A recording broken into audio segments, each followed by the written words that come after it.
do nosso dia, da nossa talk.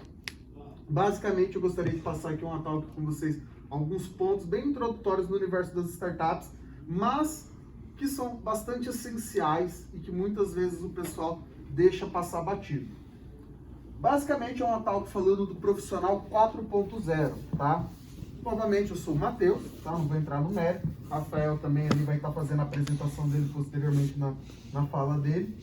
E aí, basicamente, o que eu quero trazer para vocês? Você pode conduzir aqui para mim o slide, Felipe? Obrigado.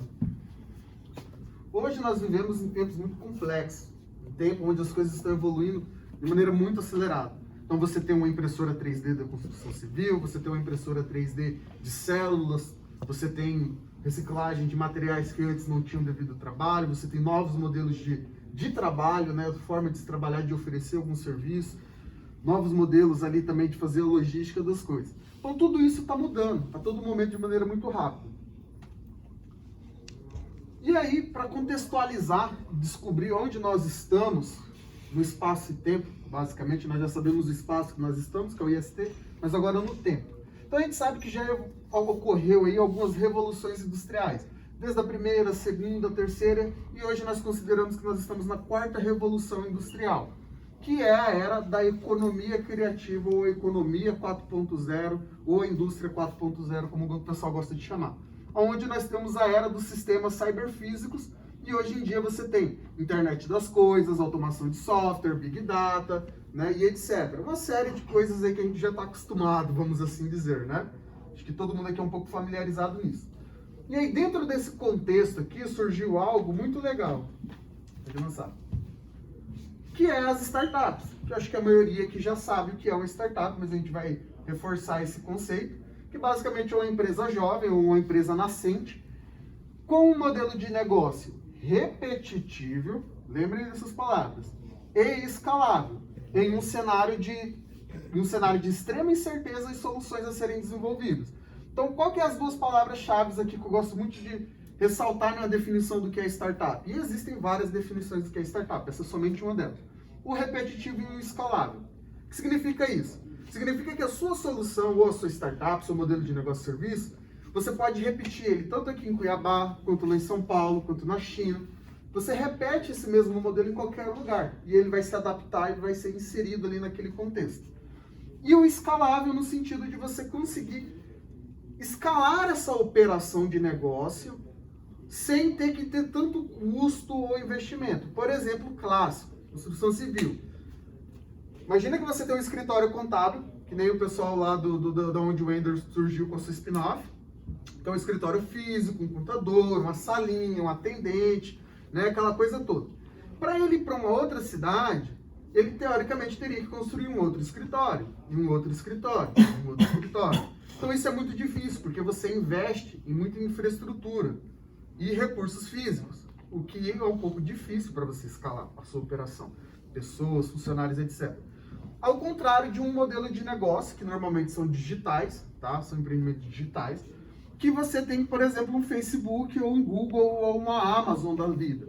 Uma Amazon da vida que tem milhões de clientes que consomem produtos todos os dias, para ela passar a ter 10 mil novos usuários, 10 milhões de novos usuários, ela não precisa construir um prédio novo. Ela simplesmente vai alocar um novo servidor ao lado dos servidores que elas têm. E aí ela consegue ampliar essa infraestrutura de serviços que ela oferece através da internet de uma maneira muito rápida e de baixo custo, certo?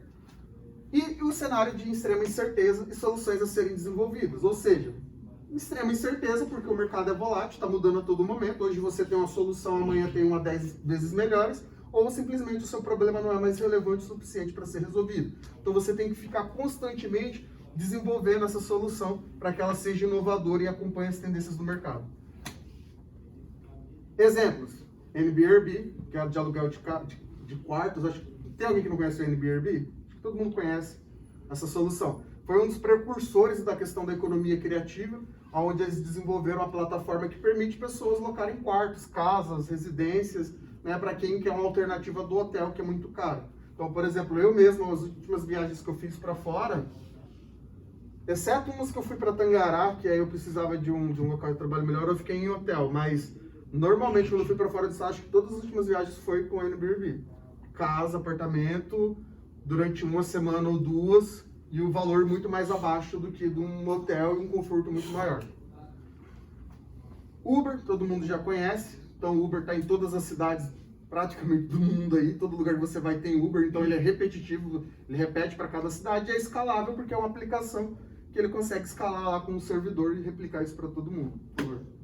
A Tesla, que é algo que o pessoal não conhece tanto, mas é uma empresa de carros, que a gente considera também, de certa forma, uma startup, porque eles têm um modelo de desenvolvimento bem diferente. Se você vai dentro de uma fábrica da Tesla hoje, você vê 5 pessoas, 6 pessoas, operando toda uma cadeia de produção industrial. Tudo automatizado, com sistemas, robôs, e aí o cara tá ali só no trabalho operacional mesmo, ou de supervisão dos seus dispositivos autônomos avançados. E aí aqui, pessoal, eu quero passar brevemente esse assunto, que são os 6 Ds das tecnologias exponenciais. Alguém já ouviu falar da Singularity University, a SU? Nos Estados Unidos, existe um hub da NASA, que é considerado um hub da NASA, que é a Singularity University, que é a Universidade de Singularidade, alguma coisa assim. Que é considerado uma das instituições mais inovadoras do mundo, que forma líderes aí para o mundo, líderes inovadores. E na aula inaugural deles, o seu fundador, pode avançar um pouco, o Peter, ele apresenta, né, as fases de uma tecnologia de crescimento exponencial. Tudo isso que a gente está falando de startup, ela se apoia em uma tecnologia exponencial. Uma impressora 3D, uma inteligência artificial, algum outro tipo de recurso que você consegue escalar globalmente. E aí esses 6 Ds das tecnologias exponenciais são as fases pela qual a tecnologia passa até ela desromper e causar um grande impacto no mercado. A primeira fase é a digitalização. E aí eu desafio vocês, quem souber, fica quietinho, mas quem não souber, tenta descobrir o que é esse equipamento. Quem sabe me dizer o que é essa máquina? Data show. Um projetor? Ó, essa foi legal, um projetor. Nada. Uma fita, tem um negócio. Hã? Uma gravadora de fita. A câmera fotográfica. Essa é a primeira câmera fotográfica digital do mundo. Maravilhosa. É quase a TechPix, pessoal. Tem gente que nem então conhece TechPix aqui, hein? Então essa é a primeira câmera fotográfica do mundo que fez o processo de digitalização de uma tecnologia analógica, que era a fotografia, onde você tinha que pegar o filme, fazer todo um processo químico para revelar aquela imagem e aí você obter aquela imagem. Um rapaz lá, da Kodak, brincando lá com seu projeto de eletrônica, desenvolveu esse equipamento que tinha a capacidade de 0,02 pixels de resolução. Era um borrão, mas era uma câmera digital, basicamente.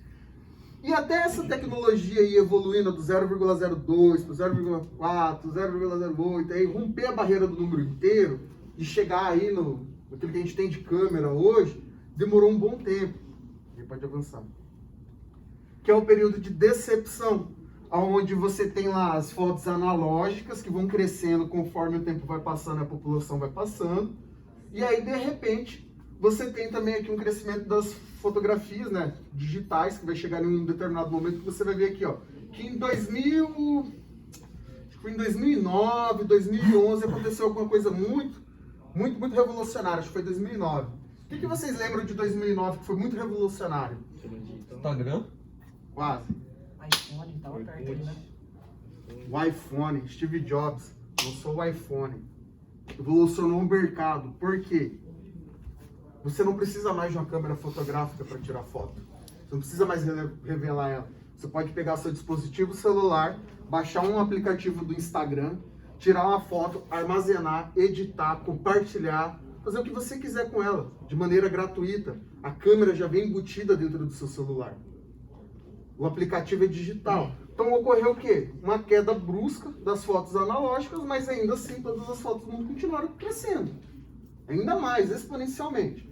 Então esse é um momento de decepção. A tecnologia ela começa lá, bem fraquinha, passa 10, 20, 30 anos muitas vezes, ou mais, para ela chegar nesse momento de virar a curva. Aí pode avançar. E aí a gente chega naquilo que nós chamamos de disrupção, que basicamente é quando essa tecnologia se torna barato e acessível o suficiente para impactar o mercado. E aí, o que aconteceu com aquele cara que desenvolveu lá na Kodak a câmera? Ele chegou para o seu diretor, colocou lá a câmera assim e falou, olha, eu digitalizei a foto, isso aqui é o futuro, e vamos investir nisso aqui. Aí os caras falaram, não, você tá muito louco, todo mundo gosta de revelar a foto, guardar, eternizar, deixar lá na parede, no quadro. Ninguém quer saber disso não. E aí esse cara avançou na vida dele, seguiu a carreira ali, e essa tecnologia continuou evoluindo independente da Kodak. E a Kodak, como a gente sabe, ela veio a pedir recuperação judicial, não me lembro se foi em 2004, acho que até antes, decretando falência e pedindo recuperação judicial, porque ela foi desrompida, todo um setor de fotografias analógicas, de filme, da revelação, da própria câmera, porque as pessoas deixaram de ter interesse em comprar uma câmera analógica, porque já tinha um celular e uma câmera embutida. Podia armazenar ilimitadamente suas fotos na internet, na nuvem. E aí a Kodak, né, tomou um trem na cara, né, foi atropelado por um caminhão, pode avançar. E é isso, basicamente, é o ponto da disrupção, né, quando a tecnologia como uma impressora 3D chega numa construção civil, onde há milhares de anos você tem que pegar o tijolinho, bater, passar a massa, colocar o nível.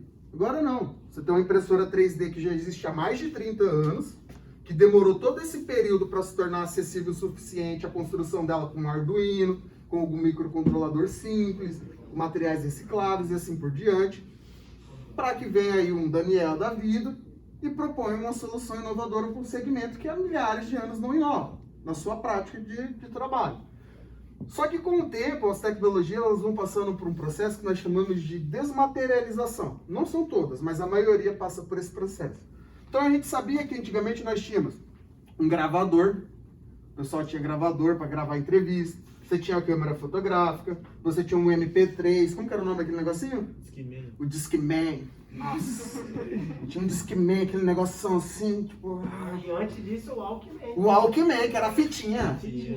Nossa, o Walkman amarelinha ainda. Então, era loucura aquilo.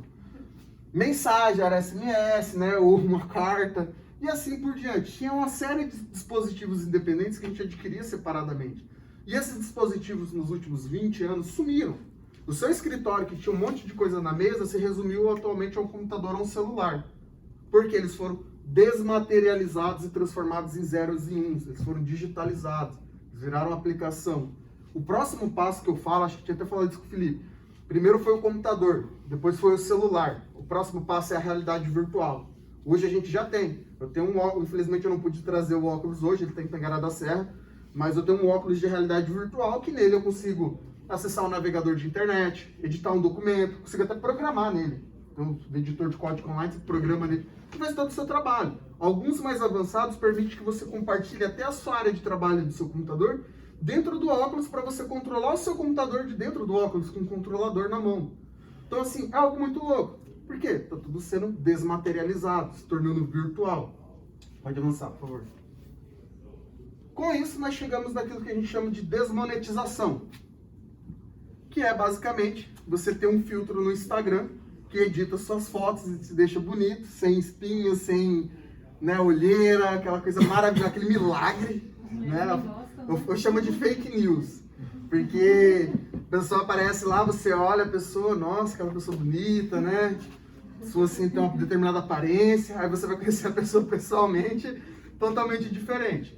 Porque ela consegue usar diversos recursos de filtros de imagem que há 30, 40 anos atrás custavam milhões de dólares.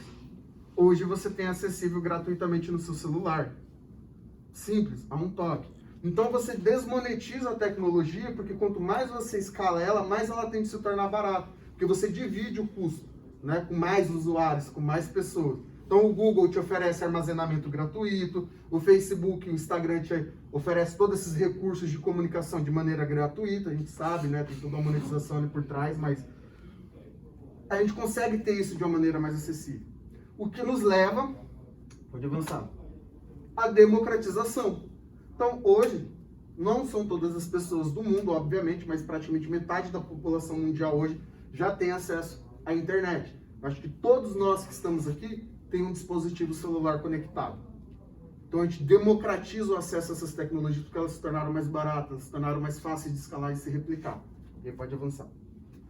Com isso, nós temos lá nossa fonte aqui, aquilo que eles chamam lá dos 6Ds das tecnologias exponenciais. Digitalização, decepção, né? Quando está parecendo que está crescendo linearmente, mas ele está crescendo exponencialmente. A disrupção, a desmaterialização daqueles objetos, e aí ele se torna algo desmonetizado, porque o custo se torna muito mais acessível.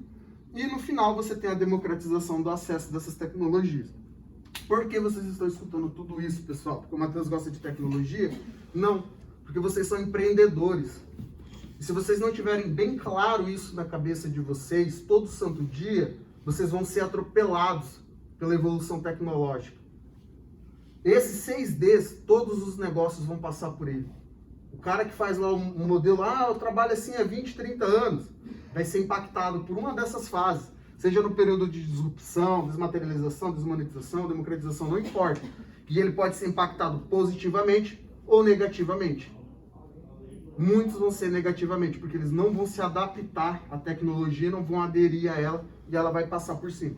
Então tenham na mente de vocês, negócio de dropship, isso aqui impacta também, negócio na construção civil, na indústria. Hoje vocês estão na parte de bancada laboratorial, de definir uma rota tecnológica e depois pensar como que você escala isso para nível indústria. Mas nesse processo você tem tecnologias que antes eram completamente analógicas e hoje você tem elas completamente digitais. Você tem sistemas que simulam reações químicas ou interações que permitem você fazer um trabalho de bancada laboratorial sem risco e com baixo custo. Então isso já está impactando diretamente no modelo de negócio de vocês, nessa capacidade de desenvolver um novo negócio. Então isso é muito importante, pessoal. Lembrem disso. Algum ponto aqui? Comentário? Tranquilo? Beleza. E aqui eu vou passar bem rapidão. Pode ir avançando nesse daí. Pode pular. Então a gente sabe que tudo isso que nós estamos falando, de tecnologia, e que vai mudar, e que vai substituir um monte de coisa, vai substituir. Mas não vai sumir o ser humano. Nós vamos embelezar as empresas do futuro e nós temos um papel essencial, que é o papel de liderança. Tem o trabalho operacional? Tem, mas esse trabalho operacional tende a ser automatizado com o tempo, os processos melhorados, enfim. E a ideia é que nós, empreendedores jovens, aqui todo mundo é jovem, acredito eu, né, Anderson? Também é bem jovem.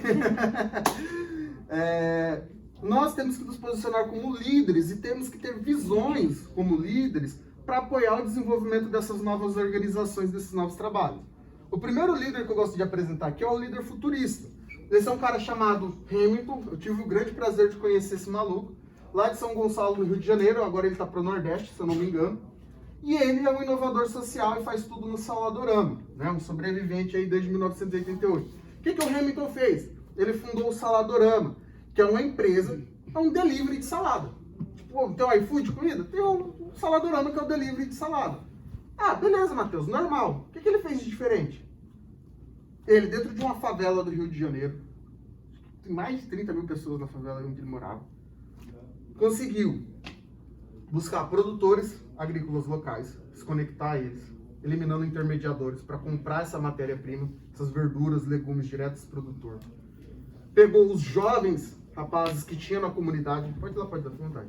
Os jovens rapazes que tinham na comunidade, que estavam ociosos, fazendo com a motinha lá o tráfico, pegou esses caras e deu uma oportunidade de emprego para eles trabalharem com o delivery da comida. Pegou, acho que ele já está na terceira, quarta turma de mulheres e trans que estavam em vulnerabilidade social, muitas delas mães, desempregados, que sofrem abandono familiar, e capacitou elas para elas se tornarem cozinheiras muito boas, para que elas possam trabalhar no Saladorama e produzir esse alimento e escoar isso para o restante da cidade. Hoje, no Rio de Janeiro e em algumas outras capitais do país, o Saladorama produz, especificamente no Rio de Janeiro, produz comida saudável dentro da favela, para a favela e não só para a favela, para todo o outro grande centro do Rio de Janeiro. Então as pessoas pararam de consumir muitas vezes só naquela localidade e ligar lá, ó, Saladorama, aplicativo, é uma saladinha. E ele gerou todo um impacto social através do negócio dele na comunidade dele, gerando emprego, renda, transformação social, ganho financeiro e assim por diante. Porque ele é um líder futurista que, de forma audaz e otimista, ele se questionou, ele sentiu, porque ele vivia na comunidade, ele sentiu aquela dor de não ter uma comida saudável, de não ter emprego, de ter vulnerabilidade social. E aí ele passou a imaginar, analisar, imaginar novas possibilidades. Isso nós temos que fazer todo dia. Ser audaz, questionar, sentir, analisar, imaginar novas possibilidades. Quem ia imaginar que o cara ia produzir salada dentro da favela e vender para o grande centro do Rio de Janeiro? Você pensa num Carrefour da vida, numa grande empresa, não sei o que já é algo estabelecido. Então, isso é importante a gente aprender. E isso as máquinas não fazem. O computador, ele não vai fazer pra gente. Não vai ter um software que vai pensar isso pra gente. Isso aqui é a capacidade de empatia do ser humano, do líder, de analisar e propor soluções. Pode passar, Rafael, por favor. O Genésio, outro cara que foi um líder inovador, que numa posição de professor e coordenador de curso, olhou para a educação da universidade, onde ele estava, e viu que estava ruim. Que o cara ia lá achando uma coisa e de repente acontecia outra. Então ele usou da descoberta, a interação generativa, para informar, criar, testar e validar novas ideias e modelos de negócio. Ele chegou lá, juntou a galera do curso dele, nem nós estamos aqui, e falou, ó, tem um quadro aqui. Pega aqui o canetão e vem aqui e escreve o que deveria ter no curso, como deveria ser o curso. E juntou todo mundo para pensar como deveria ser o curso que ele era coordenador. E todo mundo foi lá e fez a sua contribuição. No final do dia, eles conseguiram reestruturar todo um curso que atendesse realmente as expectativas daquela comunidade de estudantes. Então, hoje ele é empreendedor, professor, embaixador da Campus Party, não sei o quê, barará, barará. Aqui não está todos os títulos, mas ele já ganhou prêmios tanto nacionais como internacionais, como um dos maiores educadores do país e do mundo. Né? Muito bem reconhecido, porque ele foi um líder inovador. Pegou a educação que não inova há 200, 400 anos, que é o mesmo modelinho de sala de aula, o professor na frente, o aluno atrás da cadeira, e mudou completamente. Deu poder para o aluno para ele ajudar a co-construir o seu aprendizado. Um outro líder tecnológico aqui é o Heraldo, que basicamente ele teve uma visão tecnológica, onde ele compreendeu e antecipou curvas exponenciais de tecnologias individuais, aquilo que a gente viu dos 6Ds. Então lá atrás ele já estava olhando, pô, daqui uns dias todo mundo vai ter celular, pô, daqui uns dias vai ter realidade aumentada em todo lugar. E ele foi se antecipando a isso. Tecnologias individuais e convergentes e abraçou implicações éticas e morais e legais. O que esse cara fez?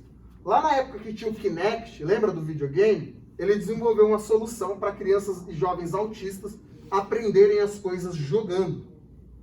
E com o passar do tempo a tecnologia dele foi evoluindo e hoje é um aplicativo de celular que a criança, o jovem ou o adulto autista usa, carrega no braço, no bolso, em qualquer lugar, que instrui ele nas atividades diárias. E além disso, o aplicativo conecta várias informações que servem de base para os médicos atenderem essa pessoa.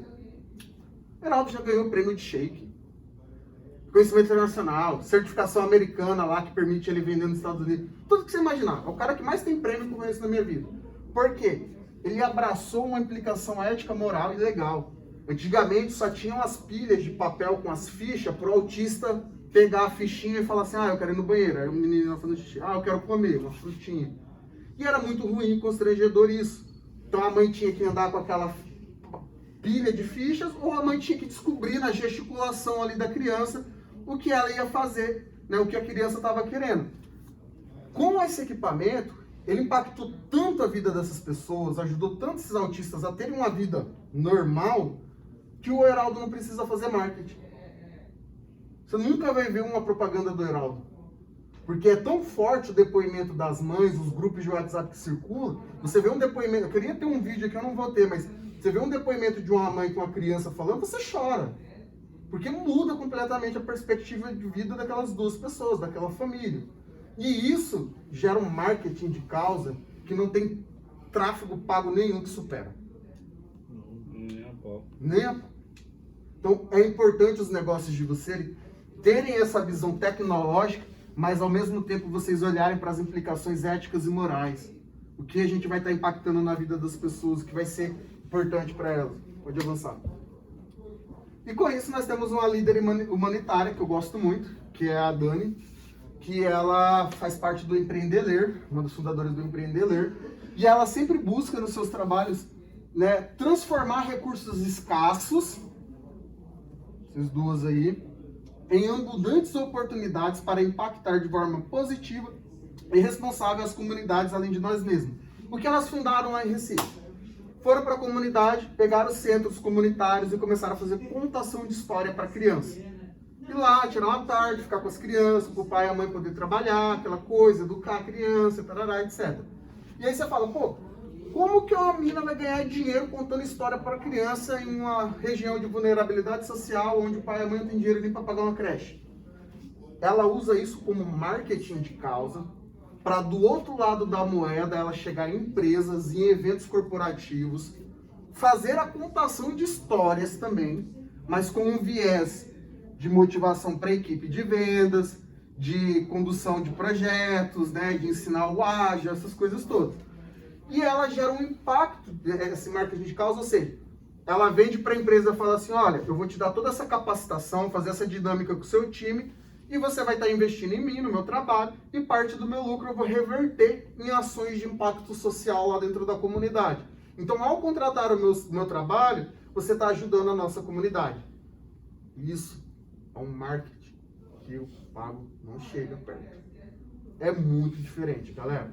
Então, o apelo de uma solução sustentável, um apelo de uma solução que vai trazer mais segurança, que vai diminuir os riscos, que vai usar menos água, que não sei o quê, tudo isso é marketing de causa. E isso é muito forte. E a gente tem que ter isso, tendo esse lado humanitário dentro do nosso empreendimento, dentro da nossa visão de liderança. Pode passar, por favor. E aí, por fim, eu vou chamar o Rafael para me ajudar nessa. E aí ele já vai me ajudar aqui, já vai depois já conduzir a fala dele, que é como criar uma organização com potencial para crescimento exponencial, que é o que vocês estão tentando fazer. A Tati mesmo está aí com o negócio dela, que é um modelo de negócio de certa forma tradicional, mas ela quer escalar isso para o mundo, né? Quer levar para os novos negócios, você também e assim por diante. Pode ir. Então, pode avançar, não importa. Então, os 10 passos para a gente criar um negócio, né, exponencial, basicamente começa com a definição de um propósito transformador massivo. Rafael, qual é o seu principal propósito de vida? Qual é o seu propósito transformador massivo? O que te faz você acordar todos os dias? O meu é transformar o estado de Mato Grosso em um estado totalmente sustentável e salvar o mundo. É isso. É o propósito de vida dele. Salvar o mundo e transformar o Mato Grosso em algo foda. É uma bússola que o Rafael tem, que orienta o propósito e ajuda ele a conduzir os seus negócios. O Build, o BlockMeet, o trabalho que ele faz como consultor de tecnologia em outras empresas como a AgriHub, tudo isso orienta. E as pessoas, ao entenderem e a visualizar isso no Rafael, esse propósito dele, elas se alinham a ele, porque elas falam assim, poxa, o cara tem um propósito muito bacana. Se eu não tenho um propósito e me identifico com o dele, eu vou querer seguir o Rafael. Isso daí fala muito no livro Comece pelo Porquê, do Simon Sinek. Eu até recomendo a leitura, porque uma vez que você tem um propósito, o seu porquê muito bem definido, e isso faz parte de algo maior, né? Você consegue engajar as pessoas, e você consegue também trazer as pessoas para o seu board e, é lógico, alinhar o propósito da pessoa com o seu e com a sua empresa. Então isso daí é muito diferencial. Você vai reter profissionais assim. Quando vocês chegarem no ponto de contratar outras pessoas, se você, Tati, por exemplo, que está querendo escalar o seu, se você não tiver um propósito dentro da ULB que faça com que seus colaboradores se apaixonem por ele, eles não vão se sentir à vontade, eles não vão querer colaborar com você, não vão querer colaborar com a sua empresa. Então, definimos um propósito. O meu é impactar positivamente a vida de 1 bilhão de pessoas através do empreendedorismo e da educação, como nós estamos aqui hoje, falando sobre empreendedorismo através de uma atividade educativa. Perfeito? Vamos lá. Matheus, falando lá, na época que eu era magro, pode avançar. Bem magro. Nem mostra essas fotos, já pula, né? Bota lá.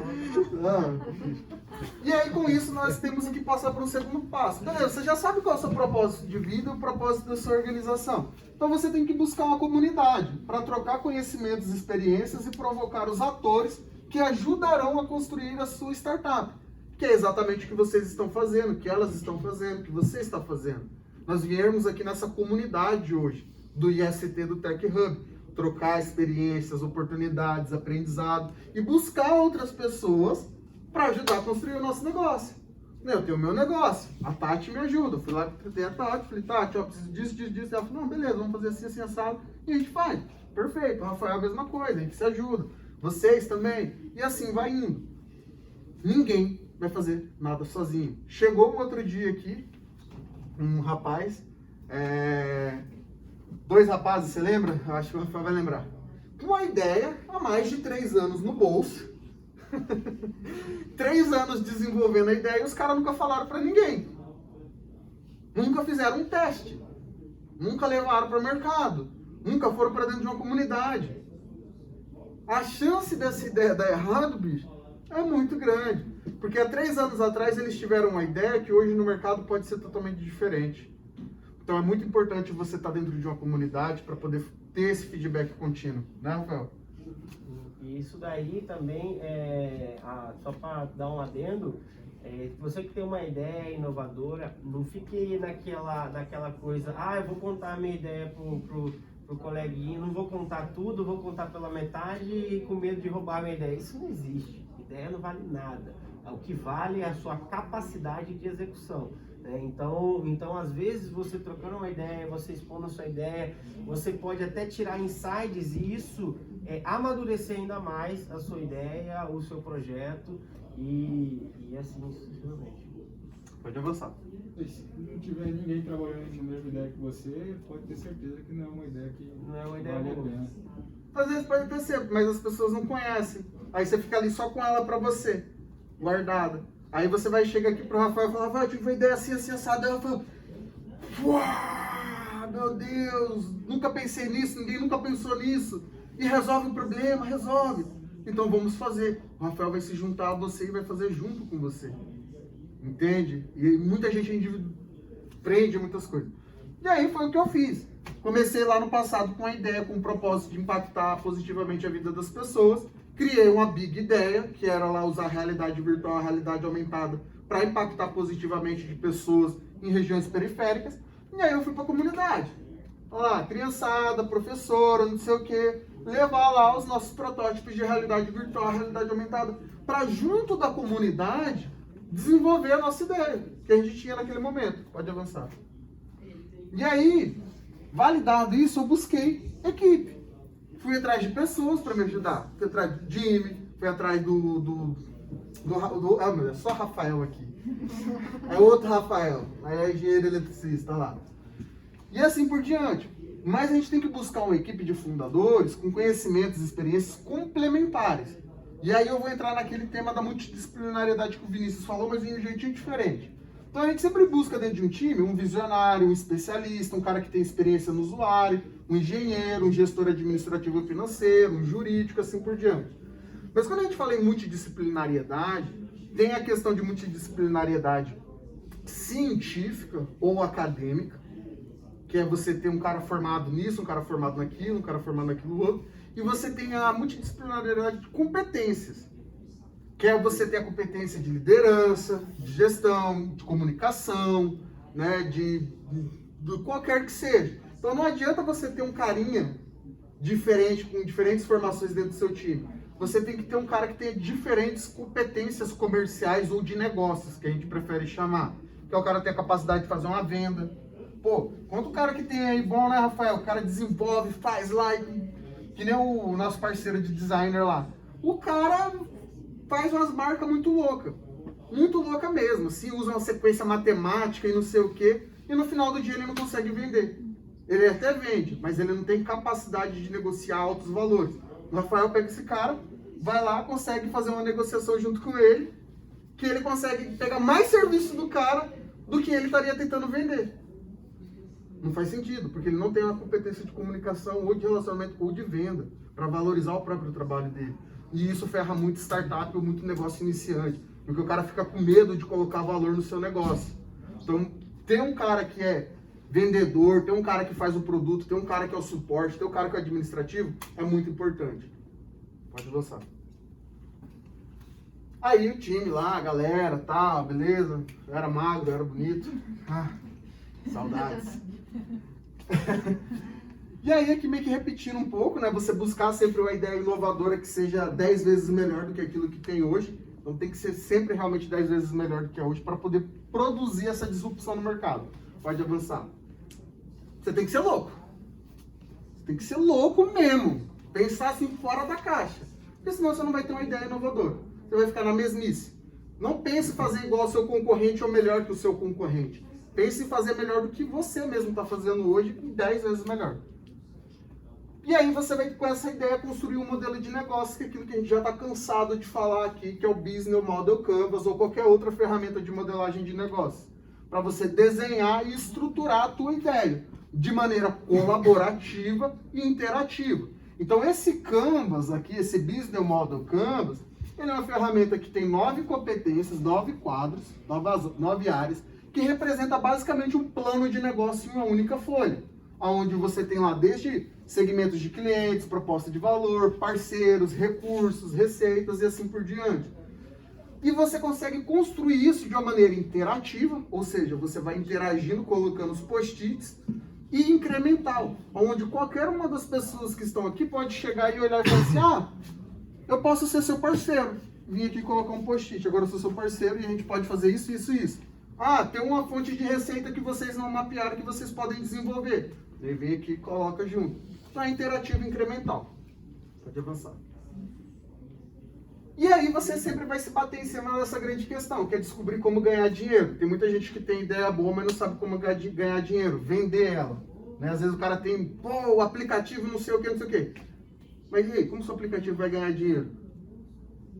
Não sei.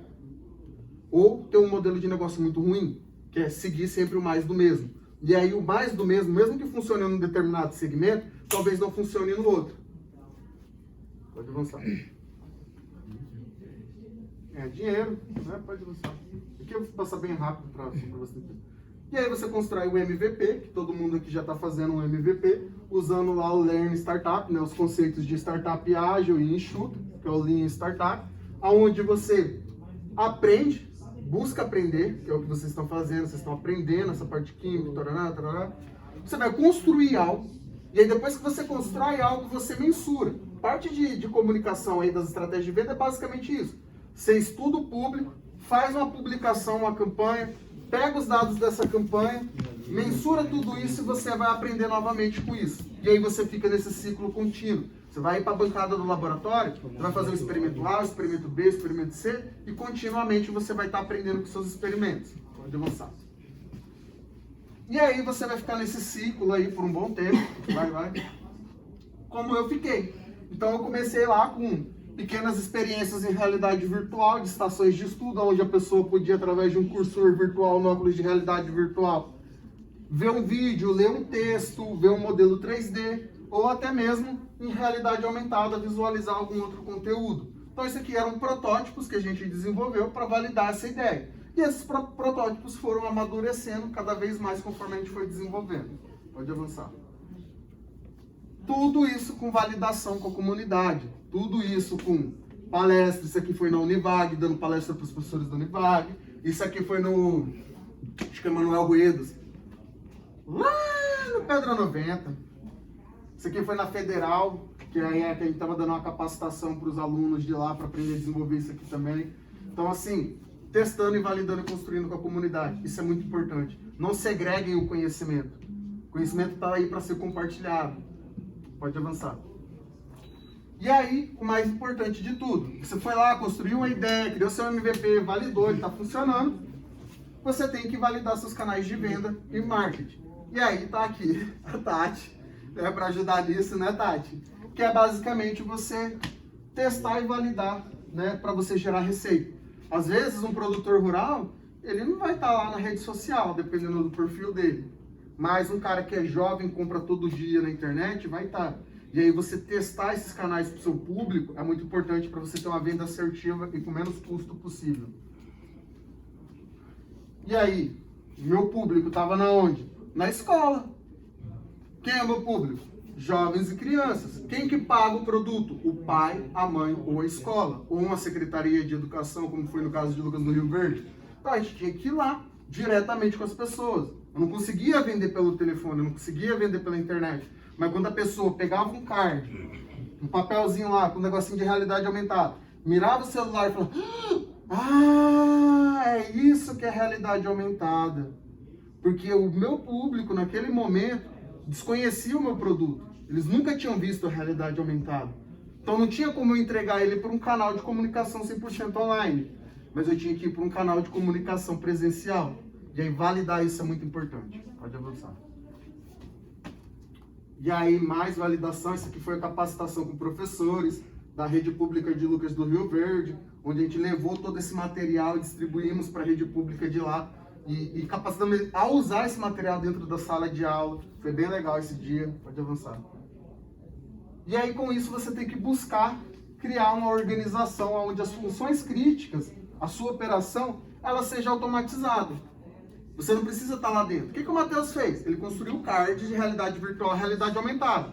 Qual é o passo que o Matheus está hoje? Fazendo isso, que é o próximo passo. Pode avançar. Que é transformar...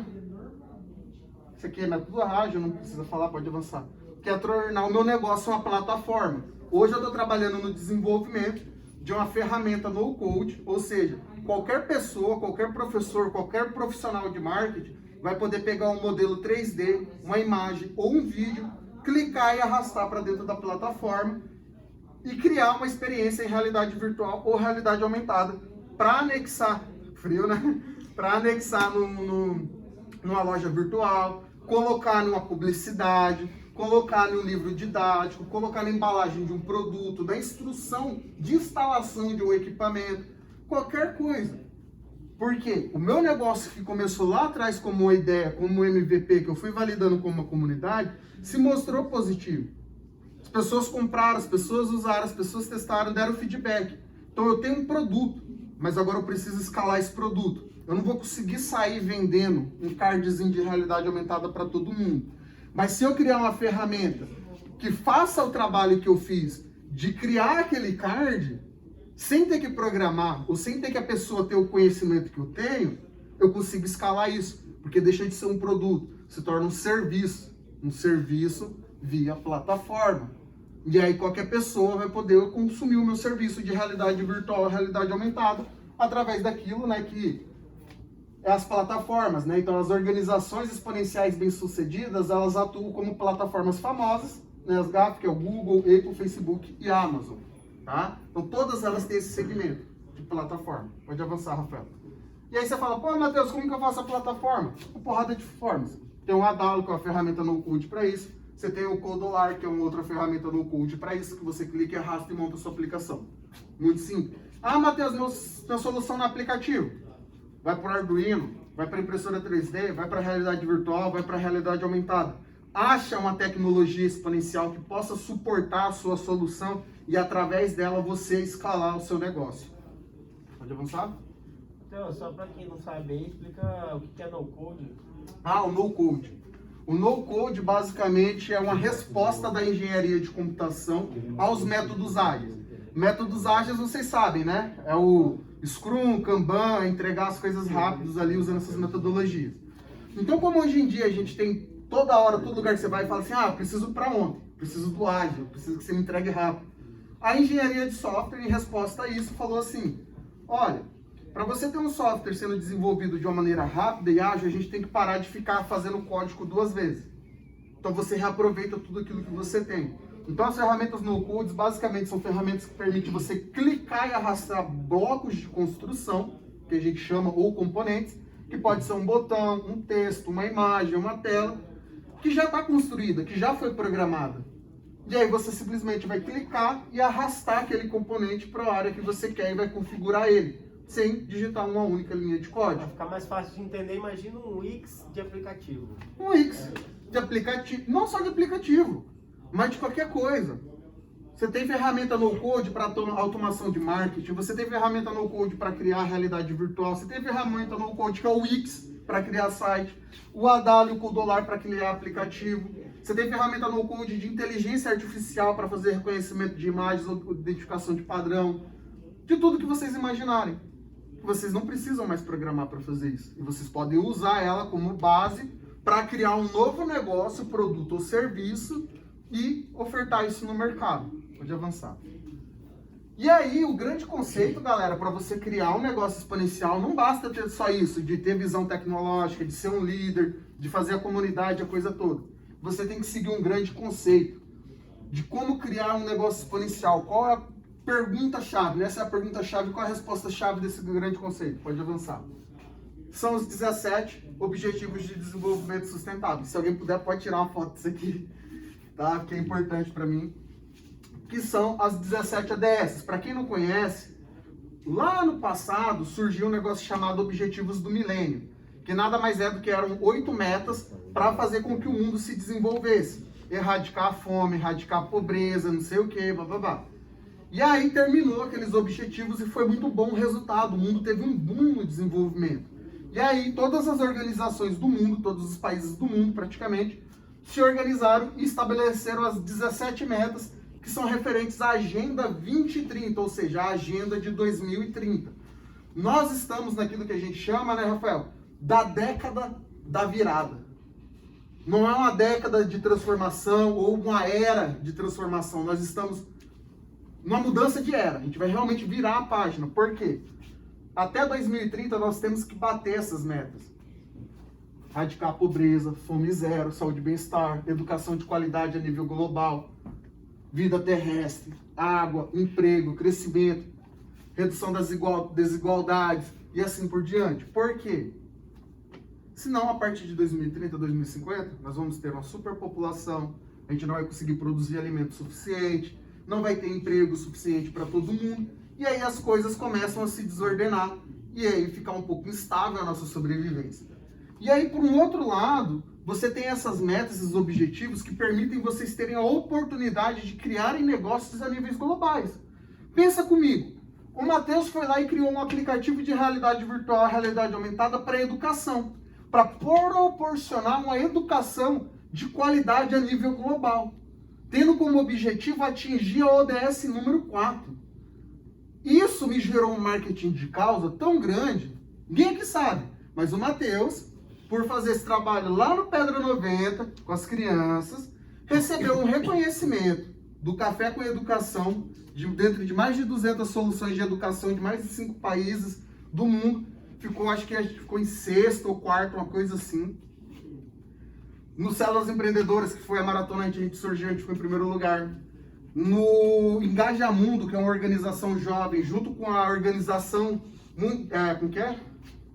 A PNDU, que é a Organização Mundial pelo Desenvolvimento, que é vinculado com a ONU. Em 2020, eles fizeram o Fórum Internacional de Sustentabilidade lá nos Estados Unidos, que é aquela conferência mundial de sustentabilidade que eles fazem, aonde o meu negócio de realidade virtual de impacto social foi apresentado para os líderes mundiais como um dos negócios de impacto social a ser seguido como exemplo, apontando o Matheus como um dos jovens que mais gera impacto social no Brasil, junto com alguns outros jovens. No Mato Grosso, eu fui apontado junto com o pessoal da da União dos Estudantes, alguma coisa assim, mas como pessoa eu fui apontado por empreender esse projeto. Então, quando você fala assim, o meu negócio, ele gera emprego digno e crescimento econômico, que nem o projeto da Tati, que auxiliam mães que querem empreender, que querem ter um negócio e não querem abrir mão de ser mães. Então, ela está gerando um emprego digno e crescimento econômico para essas pessoas. Então, ela pode usar essa ODS número 8 como marketing de causa. E isso vai gerar muita força para ela e muita visibilidade e reconhecimento. Porque isso certifica que ela está fazendo um trabalho de impacto social, ambiental ou econômico. Perfeito? E também para complementar, cada vez mais o mercado internacional ele está usando, ele está vendo isso daí. Então ele pega, avalia a sua startup ou para investir ou para passar num processo de internacionalização. Ele fala qual ODS a sua startup atende. né? Então, qual o impacto gerado pela sua startup no âmbito socioeconômico, né? Também não é só lucratividade. Então, startups que têm esse alinhamento com as ODS, ele tem mais chance, ele tem mais visibilidade para internacionalização e chances também para investimentos também, nacional e É internacional. uma tendência de consumo. Todo mundo quer as coisas sustentáveis agora. Os jovens querem isso. Então, os investidores também se atentaram a isso. Existem outras siglas, né, que nem a questão do ambiental, governança e social, que é uma outra pegada que está muito forte na área da indústria. Então, tudo que você vai falar lá, perguntar como que está a sua governança, como que está o ambiente aí da sua empresa, como que está o impacto social que você gera. E aí tem métricas como essa que eles monitoram para dizer se eu vou liberar um crédito para você de investimento no banco, se eu vou aportar um recurso de investimento, se eu vou comprar a sua empresa ou não. Se você não estiver dentro desses padrões, o cara vai falar assim, não, você precisa de uma auditoria e de uma consultoria para estar dentro desses padrões e aí a gente avançar na negociação. Pode avançar. E aí a grande pergunta é como você vai impactar positivamente a vida de 1 bilhão de pessoas resolvendo um desses 17 problemas globais, através da sua solução, através do seu negócio, através do seu produto, através do seu serviço. É isso, pessoal. Muito obrigado. Vamos fazer o coffee primeiro? Vamos fazer o coffee. Pessoal, vamos... Só para finalizar, algum comentário, alguma dúvida? Todo mundo já cansado? Vamos pro coffee. Vamos comer. coffee aí depois eu faço a talk de ecossistema de inovação, beleza? Vamos todo mundo voltar aí mais 30 minutinhos e a gente finaliza. 10 minutos.